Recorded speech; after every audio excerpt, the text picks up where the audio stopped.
Pessoal, hoje vim falar para vocês sobre restrições ao trabalho.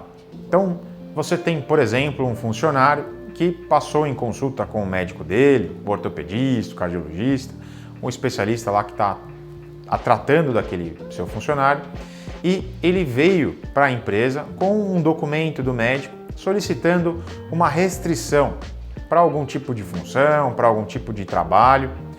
E como devo agir quando isso acontece? Isso é uma pergunta frequente dos RHs, né?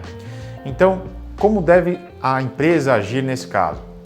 Ela deve contatar aí a empresa de medicina do trabalho ou o médico do trabalho para que haja uma avaliação nesse funcionário. E aí, com essa avaliação, o médico do trabalho vai verificar se há realmente essa necessidade. Se houver essa necessidade, vai avisar a empresa se há a possibilidade da empresa de colocar essa restrição para aquele funcionário, porque a empresa ela não tem a obrigatoriedade de colocar uma restrição para os seus funcionários. Por quê? Há um órgão responsável por isso.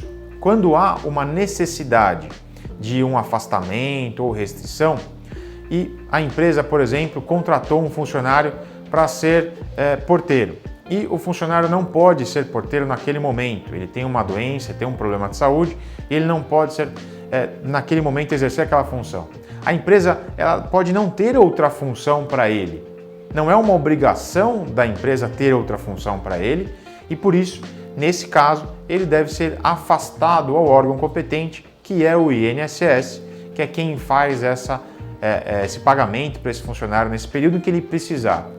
Mas se a empresa tiver essa possibilidade de colocar o funcionário numa restrição, ou seja, eu posso ter um funcionário lá que carrega peso e no momento de 10, 15 dias, 30 dias, 40 dias, ele ficar sem carregar peso. E há possibilidade na empresa, o funcionário quer fazer isso e o médico do trabalho avaliou que também há essa possibilidade, todos estão de acordo, se faz essa possibilidade de colocar isso em prática. Então se coloca aí o funcionário com as restrições solicitadas por um período até que ele seja reavaliado e visto que há aquele problema de saúde já terminado ou melhorado e aí ele pode sim voltar às atividades normalmente. Mas essas restrições, a gente deve lembrar, não é uma obrigatoriedade da empresa. Então ela deve ser avaliada e aí sim, quando há necessidade e a possibilidade, a gente coloca essa restrição para o funcionário e ele vai trabalhar com aquela restrição até que seja uma nova avaliação sendo feita, ok?